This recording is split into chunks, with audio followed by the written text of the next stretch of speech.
This is my Prime Minister.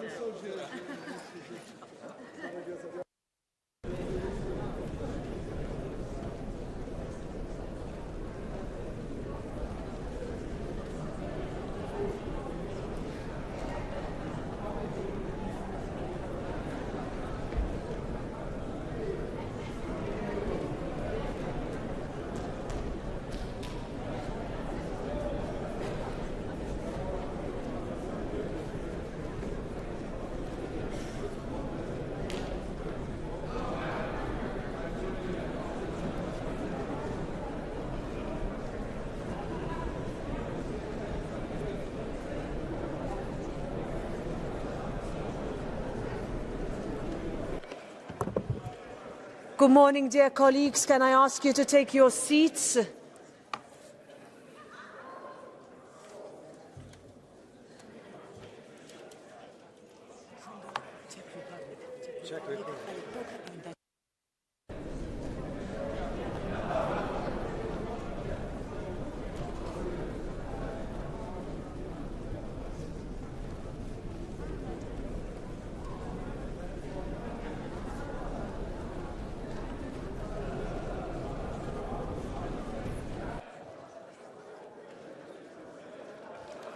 So, good morning.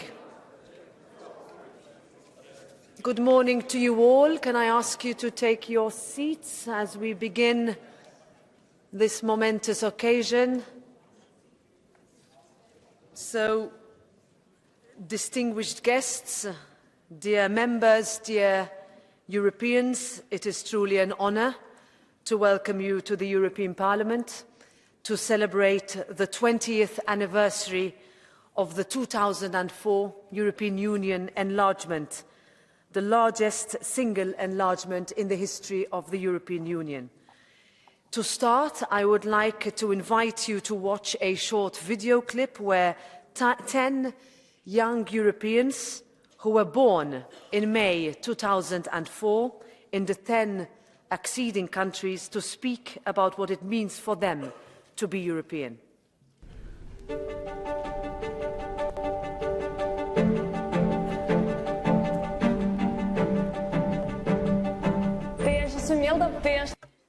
I'm Milda. I was born on that beautiful day, the day Lithuania joined the European Union.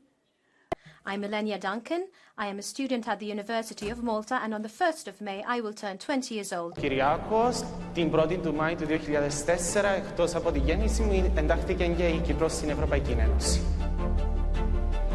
Sem Lejla, rojena 1. maja 2004. V prostem času se rada ukvarjam z fitnessom, rada športam. Sem se tudi 8 let profesionalno ukvarjala z odbojko. My mother told me that there was a bit of competition among the parents as to who would have the first EU baby. I was born at 32 minutes past midnight, so I just missed it. And on the 1st of May 2004, Hungary joined the European Union, together with Slovakia, Slovenia, Poland, the Czech Republic, Malta, Cyprus, Estonia, Latvia, and Lithuania.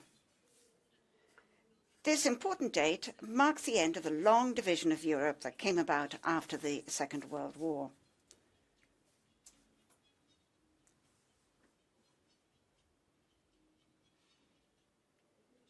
We've gone through periods of prosperity, and we've also experienced crises. All these experiences were important for us and helped us move forward and work on the administration of our state. For me, the European Union is a community of very different people who share a common history, sometimes beautiful, sometimes very difficult, It's a political experiment without precedent in history, which has given Europe its longest period of peace. For me, the EU is a group of countries with different cultures working for their equal good. Keďže chcem byť vedkyňa, no tak je to nevyhnutnosť spolupracovať s viacerými vedcami v rôznych krajinách. Tým pádom I can avail of more opportunities. Since Slovakia joined the European Union, I can study in foreign countries, whether it's via Erasmus or in a university in general. For me, the European Union means that we're united with the rest of Europe. We're protected. And Latvia is no longer considered a small country. The best thing about the European Union is that we can travel freely. We can live, work, or study in any European country. I hope that other countries will continue to join the European Union in order to promote the message of peace throughout the continent. I think that life in 20 years' time will require a lot of responsibility, taking into account the multitude of challenges that lie ahead of us now. But I believe we'll manage.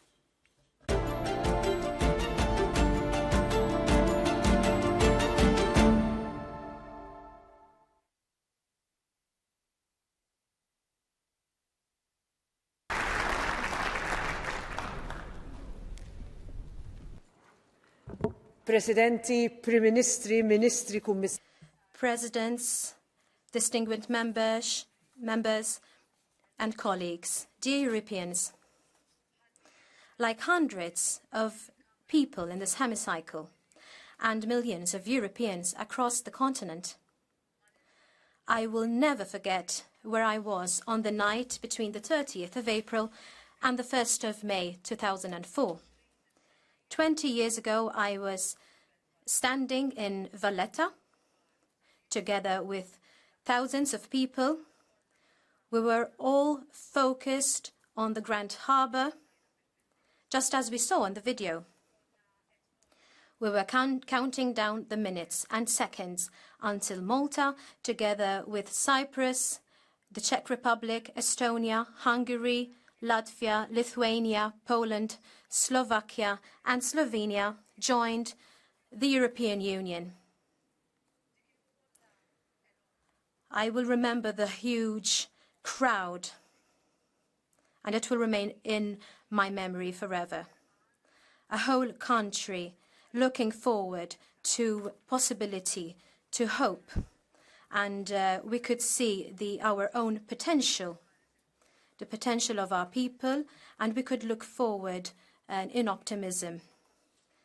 These were feelings that were shared by so many across Europe. For millions were feelings that were shared by so many across Europe. For millions of people, acceding into the European Union gave a renewed spirit, a sense of purpose and a unity. The future suddenly was limitless. It meant safety, opportunity, and prosperity. It meant everything. I remember thinking of all those generations of Europeans for whom the European Union was only a dream, and now it had become a reality. How, against all odds, we had managed to bury the ghosts of the past, to pave the way towards a new era of freedom, of peace and prosperity across our continent. We had a divided continent, but now it was a united one. From the north to south, from east to west, from the Baltics to the Mediterranean, we were united. And now, a generation on, and together with the people of Ukraine, the countries of the Western Balkans, in Moldova and Georgia, who are looking to Europe with the same sense of hope and belief, just like when it came to the enlargement of 2004, and to Bulgaria, Romania and Croatia's integration in the years after, Europe cannot be the one to look away. Dear friends, in these past 2 decades, Europe has been met with unprecedented challenges. But together we have managed to meet them head-on. There were many difficult moments where it was easy for each of us to go at it alone, but we resisted. We understood that even with all of its frustrations and imperfections, the European Union is still the best guarantee for all our people. The transformative effect of the EU enlargement on the lives of Europeans is still evident today. We can see it and we can feel it in every member state. We have heard it directly from our young Europeans, who we are so proud to have with us today in this chamber. There are rights for every citizen, from the young to the old alike. The single market that is strengthening our economies and our cohesion policy that realizes our commitment to the equality of Europeans. Joining the European Union does not just mean the transposition of legislation. It goes much deeper and far beyond that. At the same time, unity does not mean being homogeneous. Europe does not seek to make everyone the same. We cherish our differences, our unique traditions, our cultures, our languages, and our diversity. We can say that we have proven that over the past 20 years. Rather, Europe is about embracing differences while ensuring equality of opportunity. Everyone must have the same chance, even if we don't have the same viewpoint. That is our strength, and that is why membership is a win-win for all. Europe has changed every member state since 2004. And every member state has equally changed Europe. With us today, we have some people who have been really important so that their countries joined the European Union in 2004 and helped to write this extraordinary chapter in Europe's history. And therefore, on behalf of the European Parliament, the voice of European citizens, we thank you. We honor you and we appreciate all of your work. We understand the responsibility that we have inherited so that we pass on your work, your commitment and determination to the next generation of European leaders. Thank you.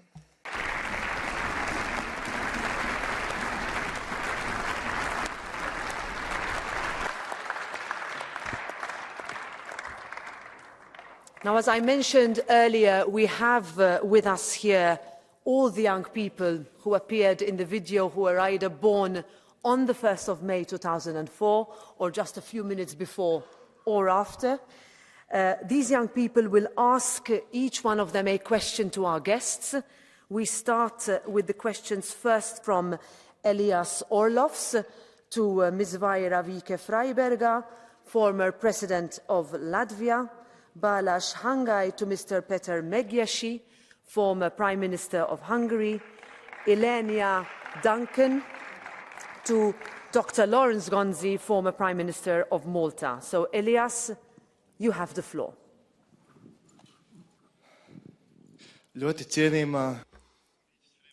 Honourable Madam Vike-Freiberga, you were the head of our state in 2004 on the 1st of May when we joined the EU. How did you manage to persuade the Latvian population to vote for the future in Europe? What were your actions? And how much efforts did it take to persuade them? Well, first of all, let me congratulate you and wish you happy birthday. Many happy years ahead of you for the next at least 20 years. And I hope that the same happiness that we enjoyed during those last 20 years, since we are part of this friendly multinational family, also follows you. Of course, we also worked very hard. Many of the people who I see here were in the same boat. We worked very hard to make sure that we are in the EU. And I wish to you and your generation to work equally hard and be equally proud to be part of this family, so that we are united, safe, and prosperous here in Europe. I wish you all the best, and not only to you, but also to Europe. Thank you. Thank you very much. Now, Balázs Hangai, you have the floor to ask Mr. Peter Megiesi.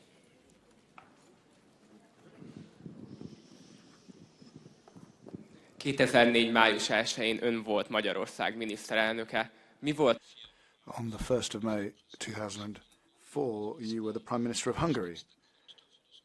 So what was the most important reason for Hungary to become a member of the European Union, the Prime Minister? Well, there were two main reasons. Firstly, the people of Hungary have always felt European. We've always felt part of Europe. So basically, we have fulfilled the will of the Hungarian people. That's what we did by joining the European Union. Now, the second reason, which might sound surprising, is that we believe that sovereignty is stronger when you're a member of the European Union. A state can only have its full sovereignty when it's strong. The European Union strengthens Hungary, and that's why we wanted to join the European Union, to strengthen Hungary by joining the European Union. Thank you. Thank you very much. Next, Ilenia Duncan. You have the floor to ask Mr. Lawrence Gonzi.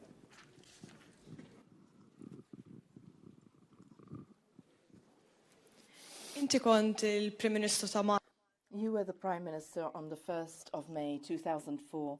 How do you describe the emotion in the country on that day? And do you feel that Maltese people are still feeling the same way about the European Union today? As President Metsola said, this was a very extraordinary moment. The enthusiasm of the Maltese people who saw a dream that they worked for with a lot of difficulty. It was a controversy in Malta. Things weren't easy. We have present here people who know exactly what I'm talking about. However, the decision was taken, and that enthusiasm, the hope that the Maltese people had at the time, we saw it in the results, because today, 20 years later, we can look back and see a success story. Malta has moved ahead economically. Maltese students are here present in the European Parliament, are asking questions. The President of the European Parliament is Maltese, from the smallest country in the European Union. This was a history of hope and will remain so. And the European Union will remain relevant for us, for you as young people, so that we can bring peace and stability. Thank you. Now I give the floor to Ms. Ursula von der Leyen, President of the European Commission.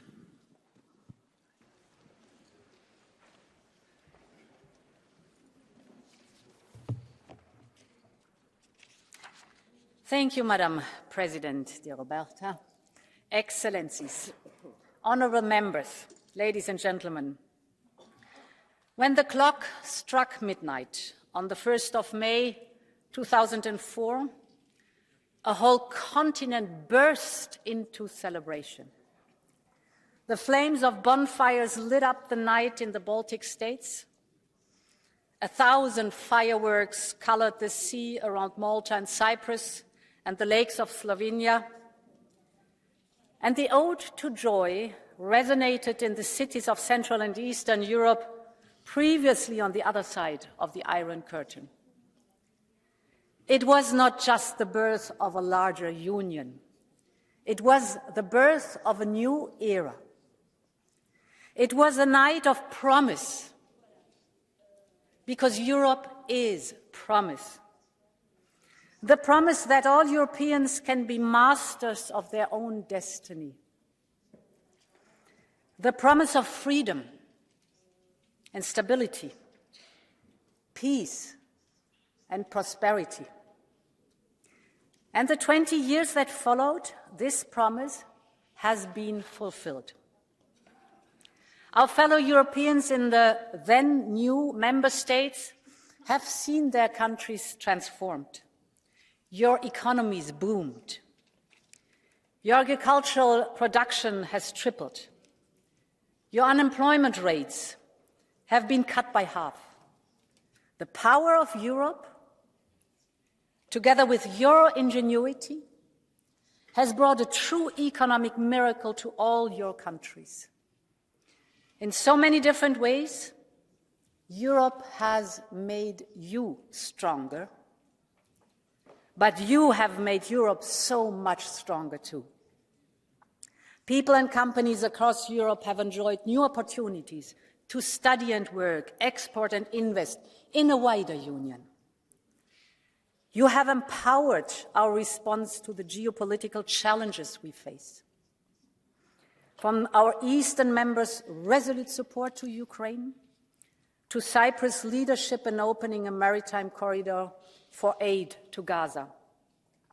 Thanks to you, Europe's voice on the global stage is much more powerful. Dear friends, on the 1st of May 2004, my predecessor, President Prodi, who is here today, pronounced prophetic words. You, President Prodi, said, "Today's enlargement is the 5th and the largest in the history of the Union, and it will not be the last." End of quote. You were so right.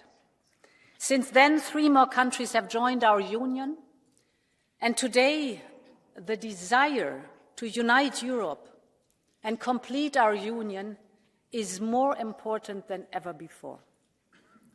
The Western Balkans is moving ever closer to us. We took the historic decision to launch negotiations with Ukraine and Moldova, while the people of Georgia make no secret of their European dreams.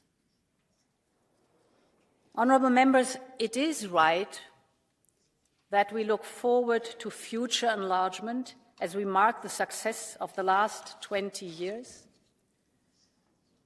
But at the same time, it is my duty today to pass a very stark message about the future of our Union. Because what happens in Ukraine will shape the future of our Union forever.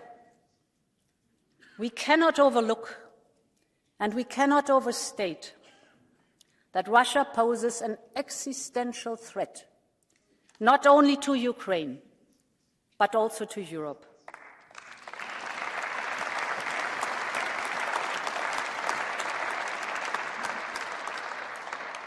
A Putin win would not only change the map, it would not only mask the face of the Ukrainian nation, but it would change the course of European history. Our Union would never be the same. And Ukraine is carrying this heavy burden on its shoulder for all of us. And it is paying the ultimate price every day for that. We have seen the devastating attacks on Ukrainian infrastructure and the difficult days on the battlefield. My friends, there's only one way to face up to this. There's only one language Putin understands, and that is providing Ukraine with means to defend themselves.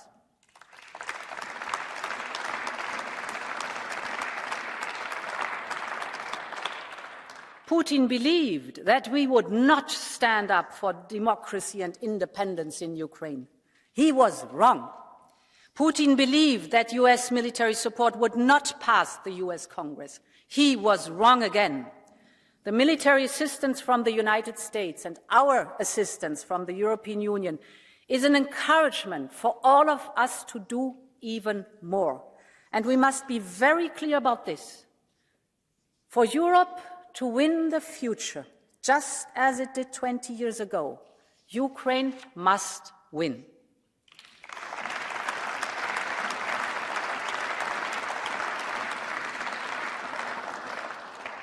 Honourable members, excellencies, Ukraine has made its European choice, and you know what this means.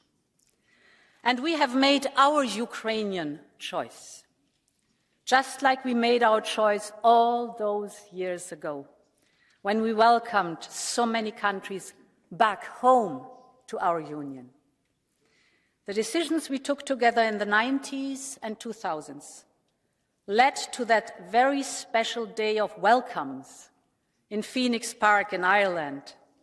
It led to one of the great European success stories. And the decisions we will take in the next days, weeks, and months will decide who wins the future of Europe. So together, let's stay united, let's stay strong with Ukraine, and let's stay ambitious on enlargement and reform. This is how we will make good on that European promise once again, just as we did 20 years ago. Long live the generation of 2004, and long live Europe. Thank you.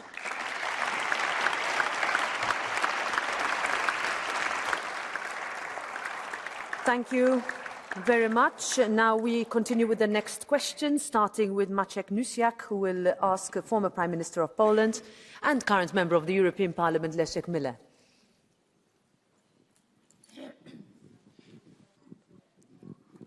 Maja 2004 roku był pan premierem Polski. On the 1st of May 2004, you were the Prime Minister of Poland.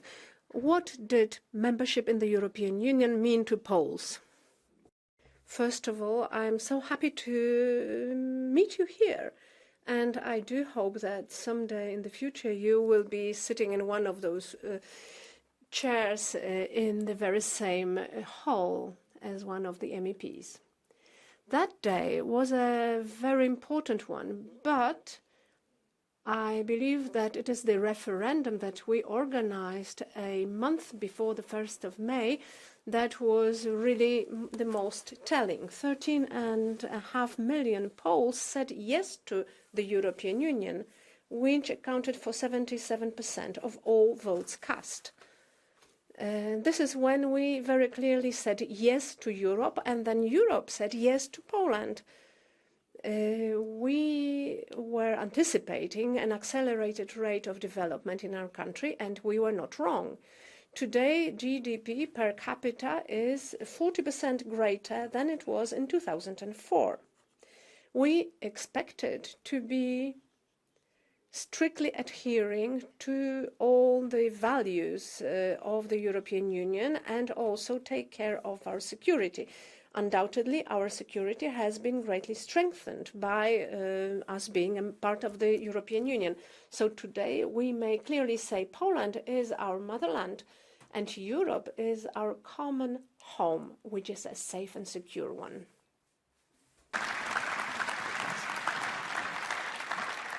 I give the floor next to Leila Jevrić, who will ask Mr. Anton Rop, former Prime Minister of Slovenia. Gospod Rop, 1. maja 2004. Mr. Rop, in 2004, you were Prime Minister of Slovenia. Now, what do you think, with the accession of Slovenia to the EU, what was the nicest symbol? Well, thank you very much, Leila. Thank you for that question. And my very best wishes for your birthday. Now, you know that last year we had dreadful floods in Slovenia, the size of which we had never witnessed in the country.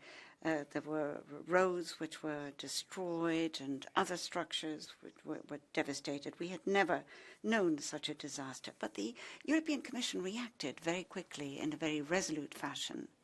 And we owe a lot to the European Commission. We're very grateful to it because it supported Slovenia as well as the rest of Europe. we have also experienced European solidarity. We've availed of that solidarity. Solidarity is important, but we're not the only country to have availed of it. Other member states have, as well as non-member states, such as Ukraine, for instance.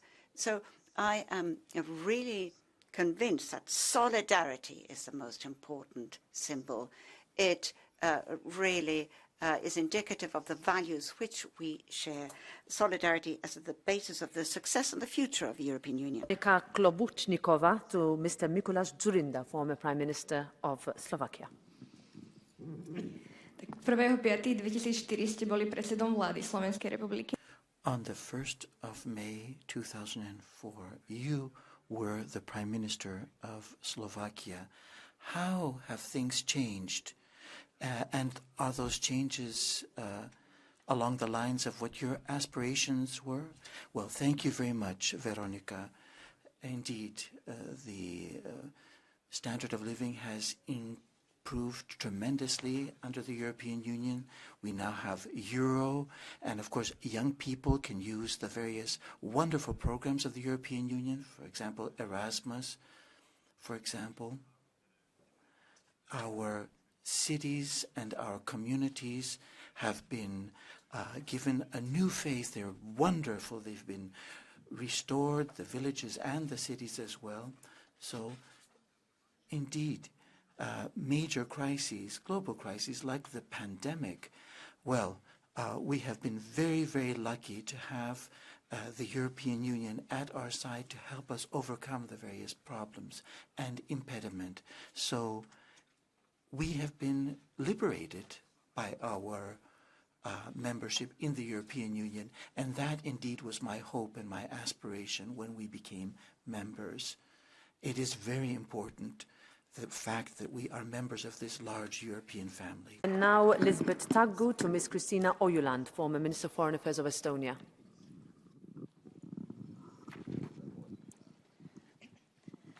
Te olite Eesti välisminister 1. mail 2004. You were the Foreign Minister of Estonia on the 1st of May 2004. What was the most important reason for Estonia to join the European Union? And have your expectations been fulfilled? Well, for Estonia, among others, the most important reason was security, and that continues to be the most important reason to be a member of the European Union. President von der Leyen actually has already said a lot of the things that I was going to say here today. Ukraine is the most important issue for Estonia today. Had we not joined the European Union in 2004, Estonia would currently be in the same situation as Georgia and Ukraine at the moment. That's something that I firmly believe. And that's why it's so important for Ukraine to win the war.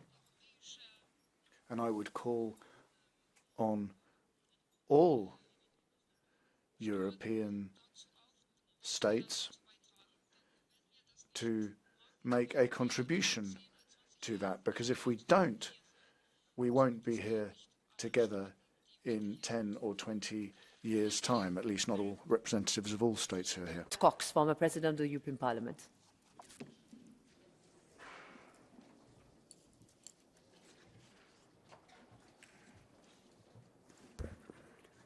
Madam President Metsola and members of the European Parliament, Madam President von der Leyen and members of the European Commission, representatives of the Belgian Presidency, distinguished guests, young and, like myself, less young, ladies and gentlemen, it is a great pleasure and privilege for me to be here today to mark and to celebrate the 20th anniversary of our Union's Big Bang enlargement of 20 years ago, in the presence of so many persons whose leadership and dedication, as those who went before them, were indispensable to the realisation of that great enlargement.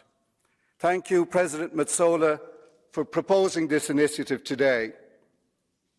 At a flag-raising ceremony on the 3rd of May in 2004 here in the European Parliament in Strasbourg, we welcomed the parliamentary speakers and the nominated members of this Parliament of the 10 new member states from Central, Eastern and Southern Europe. In a Europe finally breathing on its two lungs, East and West, symbolically, the 10 new flagpoles were made in and travelled from the shipyards in Gdansk. These were a gift from the Polish nation, which the then Prime Minister of Poland, my friend Leszek Miller, offered at my request. I thank you here today, Leszek, for that gift, whose passage from Gdansk to Strasbourg symbolised our continent's journey from an imposed post-war Soviet domination to each nation's right to choose.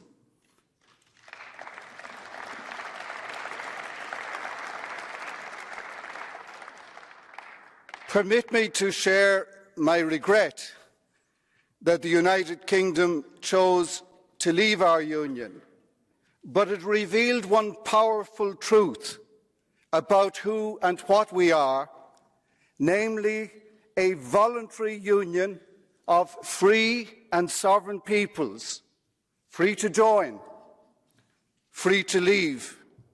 As war returns to our continent, what a total contrast to Russia's aggression against Ukraine, where the imperial and deceitful unity proposed by Vladimir Putin is coming from the barrel of a gun, the blast of a ballistic missile, or the indiscriminate impact of deathly drones. In the 1990s and the 2000s, waves of positive stimulus were released globally and in Europe. Key among them, the fall of the Iron Curtain, the integration of post-communist states of Central and Eastern Europe into the EU, German reunification, and the entry of China into the World Trade Organization. We live today in different times, in a new age of contest and uncertainty, one where Europe's collective interests and values can be expressed effectively on the world stage only through coherent vision and European unity of purpose. The European Union is heavily invested in post-war norms and institutions. From the outset, our values and interests have been well served by them. The defence, reform and promotion of effective multilateralism is central to our strategic goals, but it is set to be challenged more in the future than the past. I believe our multipolar world is transforming into a multi-order world of contested multilateralism. And moreover, for our continent unsettled by the war in Ukraine, the comfort blanket of US security guarantees, whether they remain in place or not, are unlikely to be cost-free in terms of EU policy choices. Public opinion, politics and governments in the West today, with the possible exception of combating climate change, seem to be more focused on vulnerabilities than the benefits associated with interdependence than in the early decades of this century. That is why here in Europe, the USA and elsewhere, the world is now facing the most consequential elections of the modern era, hovering between contested continuity or drastic discontinuity. This Parliament, and I don't need to tell you, has always been a parliament of minorities. No group ever held a majority in this House on its own. Policy here is built on de facto coalitions. I would call on all those political forces who have been reliably and consistently European, to rally once more to the cause of coherence and unity of purpose after the parliamentary elections. Your collective wisdom and capacity to influence still will be essential to what comes next.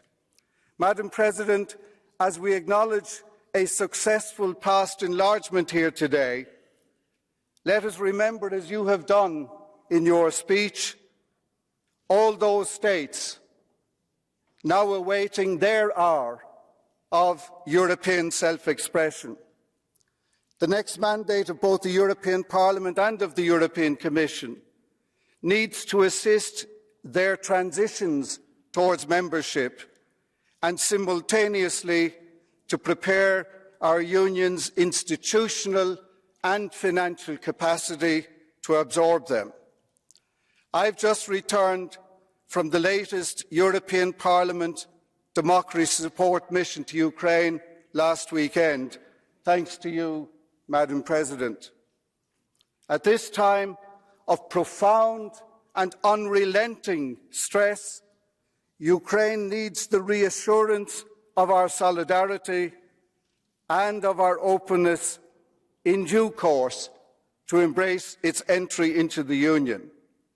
Concerning future enlargements, and I will conclude with this, today's event recalls we have done this before successfully, and today's message should be and must be that we can and we will do this again. To paraphrase the Schuman Declaration, in order to underwrite our Union's sustainable success, we will need, and you in this Parliament will need, to make creative efforts proportionate to the dangers which threaten us. Madam President, behind you we have our European flag and symbol as it sits before us who look at the Speaker's podium. You will see that it is a circle which in heraldry represents harmony. We see that it is the stars which everywhere in our literature and poetry invites us to dream our dreams. But we see most of all about this harmonious circle that it is open and not closed.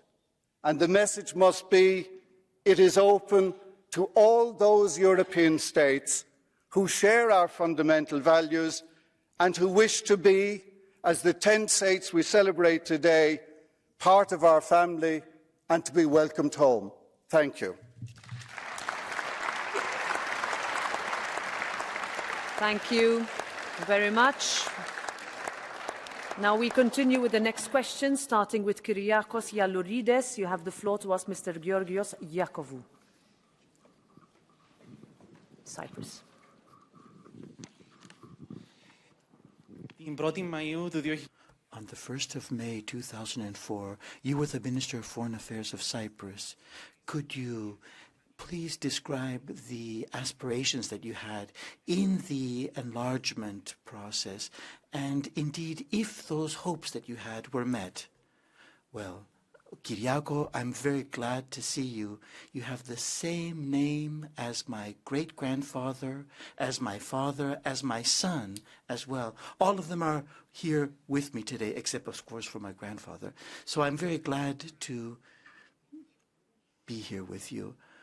Now, Cyprus always recognized and knew how exposed it was economically and geopolitically as well.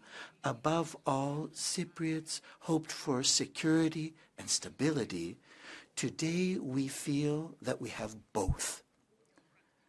And in practical terms, young Cypriots were particularly enthusiastic about the possibility of being able to work, to study, to live wherever they want in the European Union.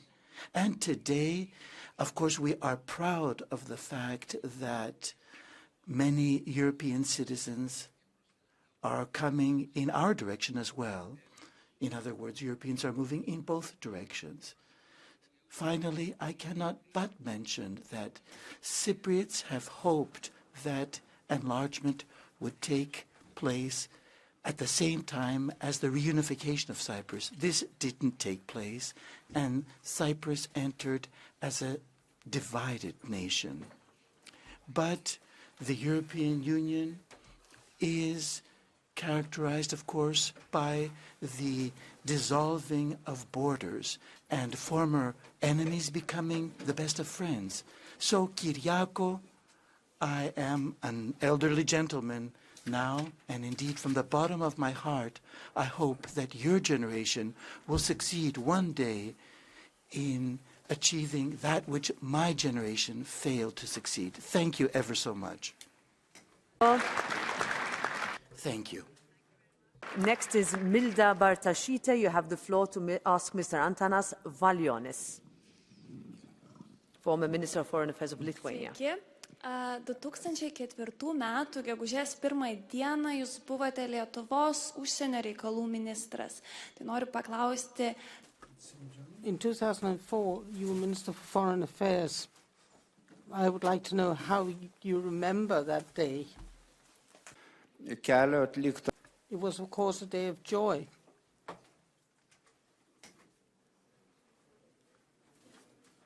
We had gone a long way, and we were aware that we needed to continue down that road. Here in Strasbourg Cathedral, there is a fresque of people approaching the cross. We saw all the peoples, the Poles, the Lithuanians, and others,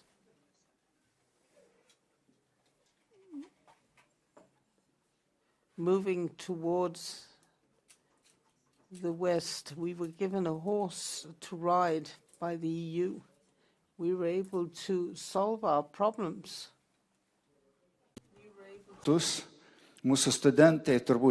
We were able to return to the European roots. Our students can now study where they want in Europe, and our GDP has increased. The situation in Vilnius is different. So the best of luck to you for this anniversary.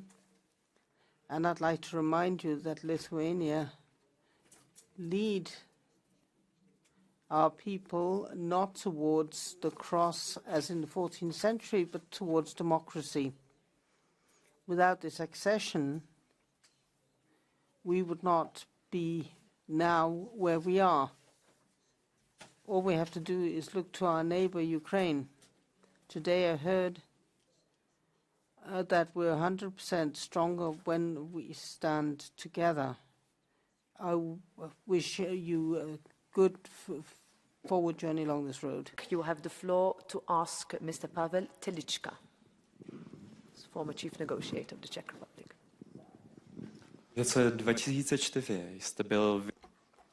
In 2004, you were the head negotiator of the accession process of the Czech Republic to the Union, and then you were the first commissioner. So what was the goal that the Czechs wanted to achieve? Thank you, Philip, for the question. And let me thank you first for this occasion, for this celebration. Thank you to you, Roberta. It's great to see so many ex-colleagues from the Commission, from the Parliament, from Coreper. So, Philip, in 1996, the Czech Republic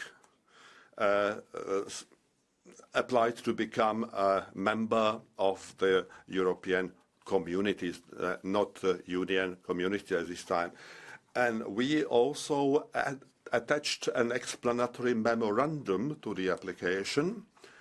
And we have tried to explain what is our motivation for joining the European communities.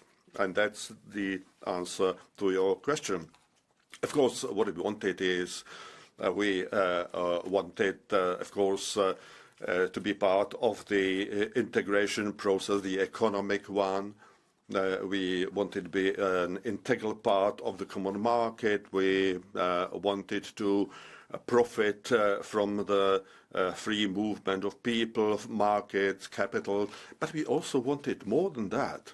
We wanted the Czech Republic to be part of the area, geopolitical area, where it used to belong for a very long time and where it belongs now again. This is the area of our culture, of our traditions, of our intentions. And we also wanted the Czech Republic to be ready to participate in the further development of Europe. Václav Havel said once here that the Czech Republic is coming back to Europe. And what he meant is it's not where we used to be, but that we also want to be a responsible partner and a responsibility for the future.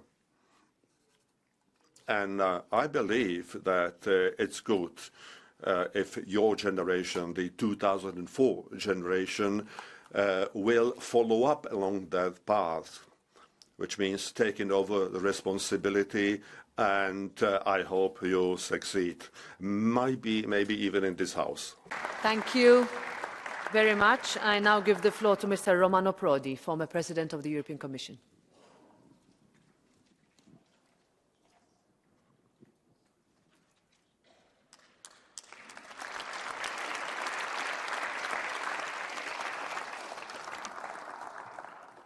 Signora Presidente. Madam President, President of the Commission, I truly am moved. Very emotional for me to take part in this wonderful ceremony of remembrance of a great event celebrating 20 years on from an event which changed the face of Europe. I've listened to all of your first-hand accounts of your satisfaction of the way things have gone since enlargement. 8 of the countries who entered were formerly members of the Warsaw Pact, so that in itself, of course, was a complicated state of affairs. And it was important to try and make sure this all went off without tension, and it was by no means easy. Expectations were high, and I think that we achieved what we set out to achieve in a spirit of cooperation, a great deal of patience, but also this common spirit which went hand in hand in our efforts to build a new Europe, hours and hours of talks in a constructive spirit. It's not so much that we exported democracy, rather that we entered into a democratic pact.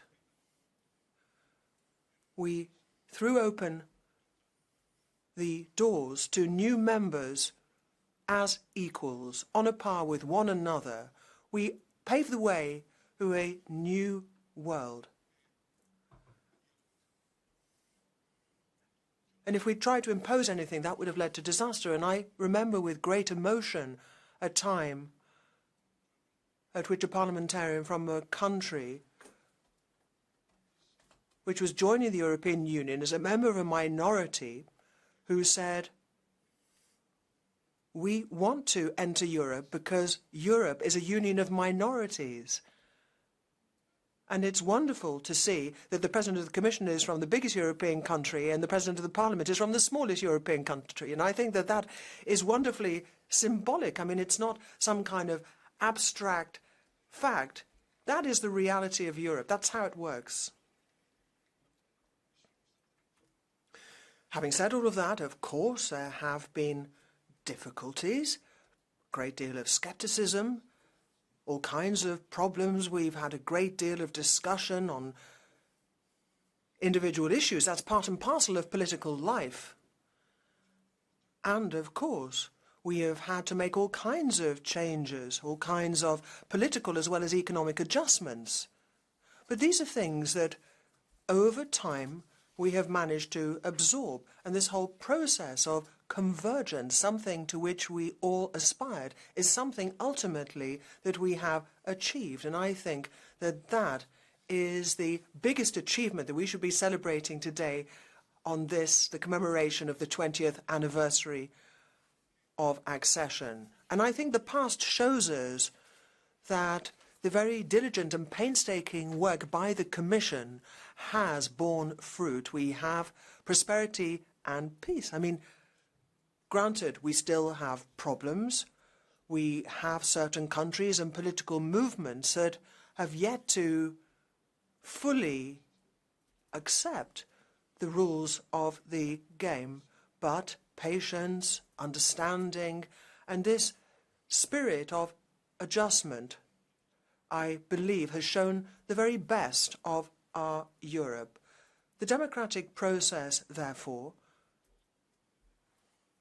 as well as the construction of Europe, need to proceed because we can't yet take it for granted throughout Europe. Of course, there are new countries which wish to join, and we have to give a positive reply to their bids to join the Union. But what I would say to the members of this House is that when we do, then we will have to together change the rules by which Europe is governed. We need to simplify the rules of the game. So we have already done so to a certain extent, and it's time to complete that process. So looking today back in the past, we have to make a commitment to the future. This will be the job, of course, of the incoming Parliament, and is also incumbent on all of us if we wish to make sure that we regain the role that Europe ought to be playing in the world. And it is so very important that we are able to project our power in the world. And this is something that we should rightfully celebrate, and celebrate what took place 20 years ago. And I remember what happened, celebrations on the border between Italy and Slovenia as elsewhere, in Dublin, when there really was this real sense of happiness, true happiness. And as I say, we look to the past, but also look to the future. Thank you very much.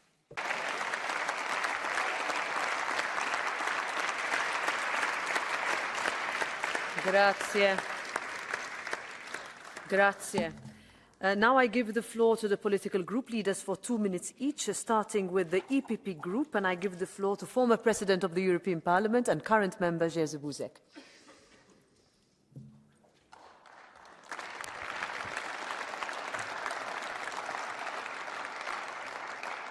Pani Przewodnicząca, Panie i Panowie Premierzy, koleżanki i koledzy.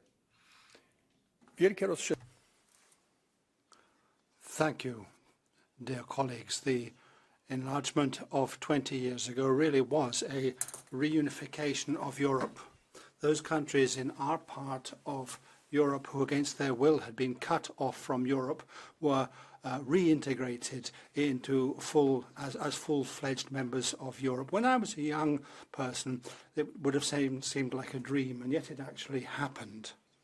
So the conclusion is that one should dream. One should have faith in one's dream. On the 1st of May 2004, Europe was finally able to breathe with two whole lungs, as it were.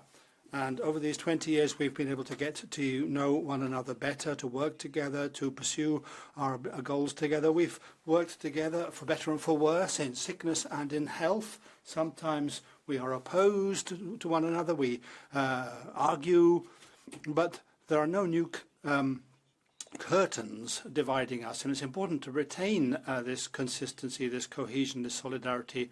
I come from that kind of backdrop: solidarity, solidarność, the unions. So far as we're concerned, times are still hard. We will shortly have elections, and the future is at stake. The European Union needs to be stronger, more effective, more efficient if it wants to count in the world. And it also needs to be closer to its citizens. We need to show our citizens how much we have in common. We need to bring Europeans closer one to another. And in the area of economy, competitiveness and innovation and investments for a safer future and education and artificial intelligence, these are the keys. We need to also build a Europe of defense in the framework of NATO. We should never for one split second stop thinking about Ukraine, combative Ukraine. Dear friends, the whole generation of Europeans only knows this reality of a united EU, but all generations should understand that it's solidarity that changed the face of Europe. That's the secret. And for new enlargements, Ukraine, Moldavia, Georgia, the Balkans are in the future. And this is the great challenge facing us and a great opportunity. Let's grasp this opportunity. And on this 20th anniversary, let us express our desire, our wishes for a new phase, similar to that was ushered in 20 years ago. Thank you. Thank you very much. And now on behalf of the S&D Group, Leszek Miller.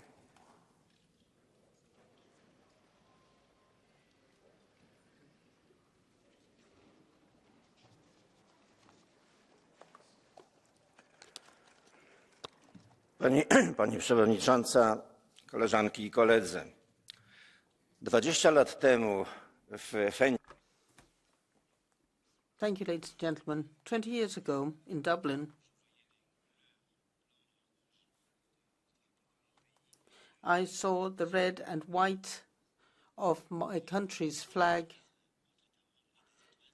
fluttering with all the other flags and the European flag as well. And I thought that was one of those moments which is truly historical. One of those times when you're justified in being emotional, and indeed you should be. The time when Europe became Europe again geographically. What happened that day was not just an enlargement like any other. It was truly a reunification of Europe. I'm proud and I'm honored that I was the Prime Minister of Poland at that time in 2004.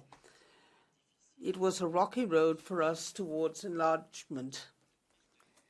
Along the way, we met many partners of different political colors, a lot of left-wing politicians as well, who dominated the governments of the 15 member states at the time. And it was because of them that we were able to join the EU freely and on an equal level.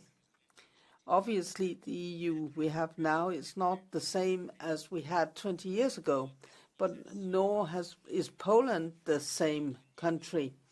Because of modernization, we've reached the next step of civilization and development. Brexit and other developments are constantly changing the face of Europe. I think the European Parliament that will be elected in June and the other institutions will be able to overcome the challenges ahead, both the ones we know of now and the ones that we have not yet met, and will be able to serve the EU and its citizens.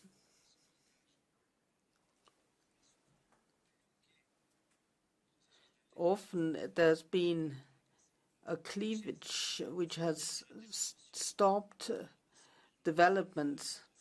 It is the last time I will speak in the hemicycle. I'm not standing for re-election as MEP.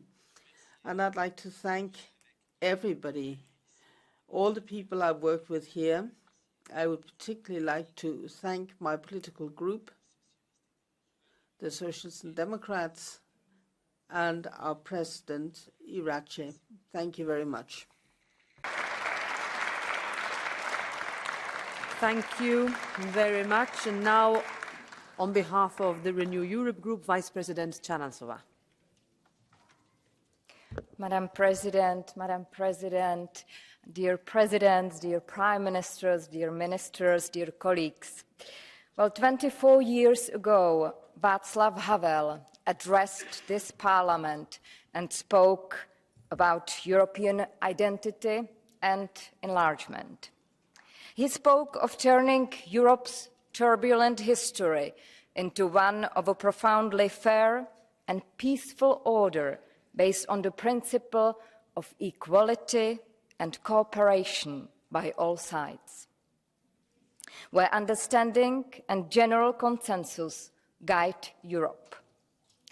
4 years later, he lived to see his dream fulfilled, with the enlargement to the Czech Republic and 9 other European countries.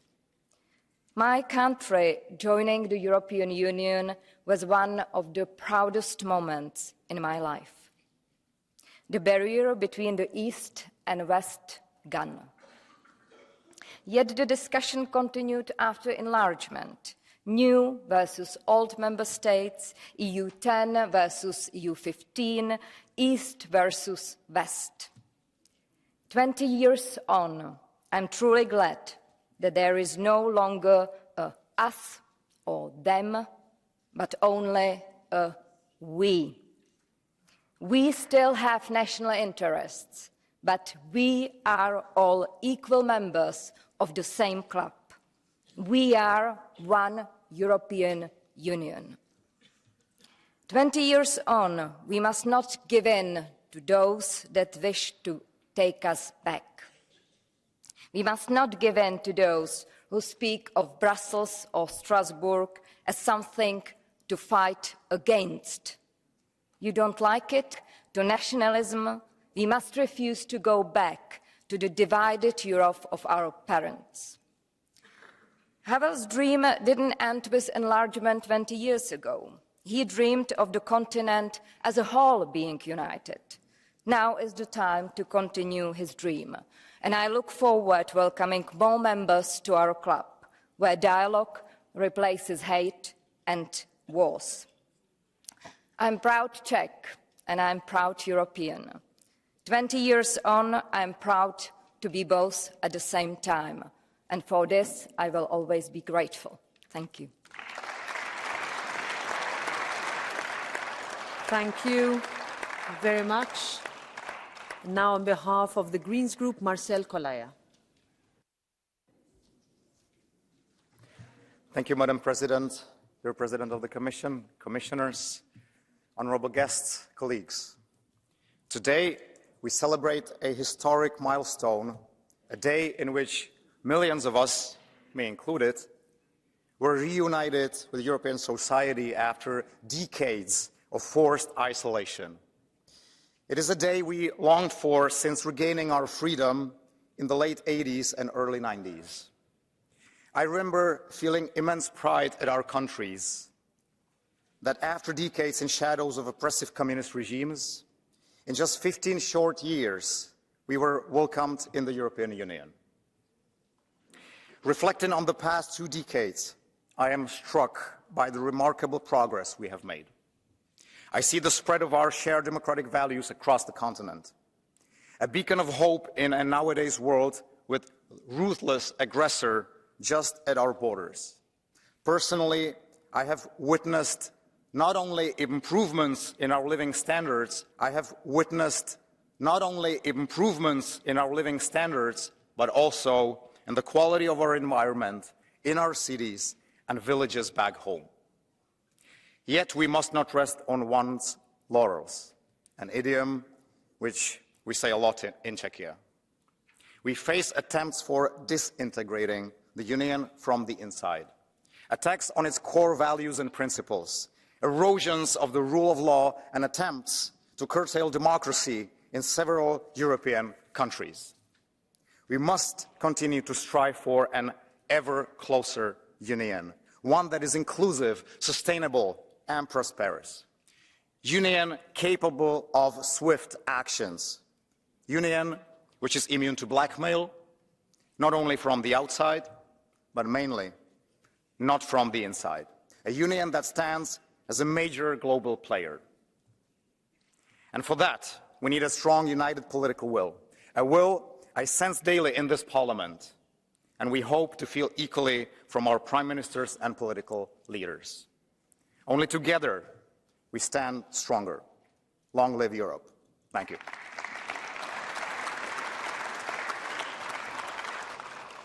Thank you very much, Mr. Kolaja. Adesso do la parola per il gruppo EPP. And now on behalf of the ECR Group, Nicola Procaccini. Thank you very much indeed, Madam President. For us, as European conservatives, Europe has never been a bringing together of agencies and rules, rather a historic and cultural concept. And so 20 years ago, it was not merely an enlargement, but rather a reunification. It was the day, as John Paul II had hoped, our continent would once again breathe using two lungs, an eastern and a western lung. And this was possible thanks to the defeat of communism, which hitherto had divided our continent in two, in both conceptual as well as physical terms. Now, it is strange that now we have some people lecturing us. We were fighting for Europe where they were fighting for the Soviet Union. But we must move away from this centralizing urge which is being imposed on Europe right now. And that is why we continue to fight for an alliance of nations, a European alliance of nations which are indissolubly linked in an endeavour for peace and development. What occurred in 2004 built on what had happened on the 9th of November 15 years previously. And therefore, in geopolitical terms, this was both a painful as well as far-sighted decision. And today, commemorating that event, my thoughts turn to the people of Budapest, to the people of Prague, to the workers in Gdansk, to those in the gulags and all those who struggled for their homelands, for their freedom and for Europe. Thank you. Grazie. Now, on behalf of the ID Group, Jack Madison.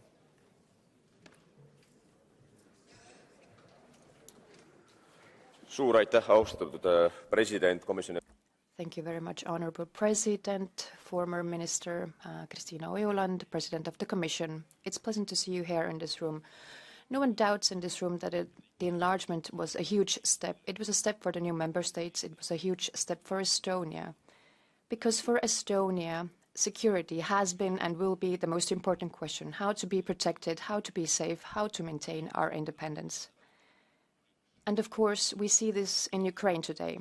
Security is entirely based on the question whether we can manage the balance of powers so that Russia cannot achieve its ambitions of imperialism. But perhaps Europe has been naively convenient for the past 30 years and thought that all new world wars are impossible, it will never be repeated again. Russia is a partner. Just as Germany thought for years, also under the leadership of the current president of the Commission, that Russia is a good business partner, but today we see its price. But in order to shake things up a bit and bring you back to the ground, the European Union is a very complex thing. We joined an economic union. Most people in the new member states, also in Estonia, most people wanted to join a union of nations with a free market economy, free movement, opportunities to study and travel. But they have joined a union where at some point questions are raised about green extremism, common migration policy, common taxes. This was not the union that people acceded to. And in order to support my allegations with numbers, in Estonia, my member state, studies have been conducted. 75% of people support belonging to the European Union, but if people are asked whether you support common taxes in order to gain more own funds for the EU, 2/3, regardless of their education or residence, they do not support this. Do you support common migration policy? No, they don't. Do you support giving more power to the Parliament or the European Commission? No, they don't. This means we have joined a union of nations, and the task of the next European Parliament term is to bring us back to the roots, to the union which we joined 20 years ago. Thank you very much, and I wish you a lovely day. I give the floor now to the left group, represented by Vice President Papadimoulis. Ευχαριστώ, κυρία Πρόεδρε. Γιορτάζουμε σήμερα μια σημαντική επέτειο. Thank you very much. This is the anniversary of a great day, the last major enlargement of the European Union 20 years ago. One of the reasons I decided to become a politician 50 years ago was the vision of a united democratic Europe and a Europe of the peoples there to serve liberty, freedom, the rule of law, the welfare state. In other words, Spinelli's vision of Europe.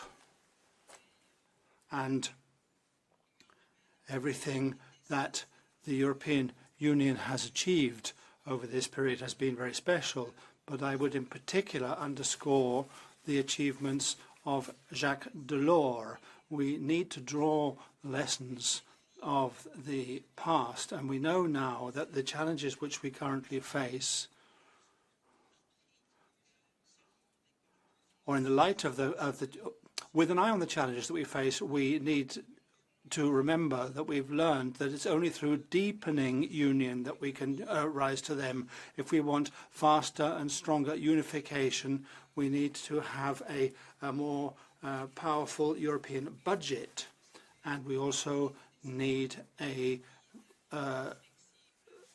quicker and more flexible decision-making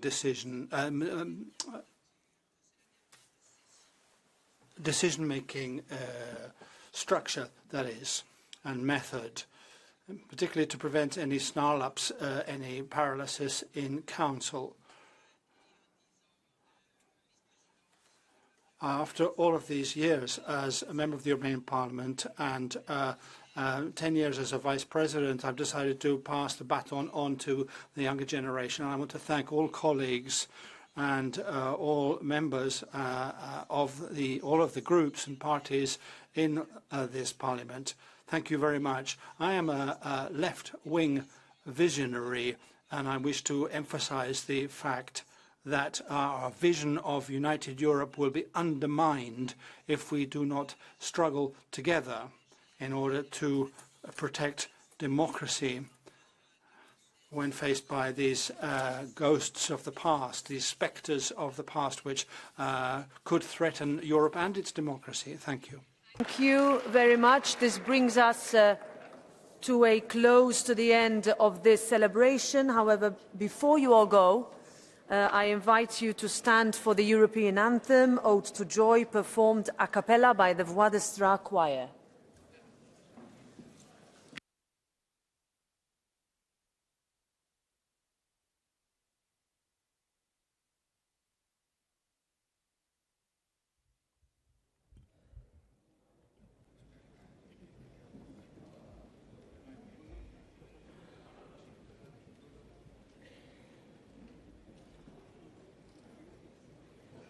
Que la joie qui nous appelle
So thank you very much. We suspend for 1 minute while our guests can be escorted outside the chamber, and then we proceed to the votes directly.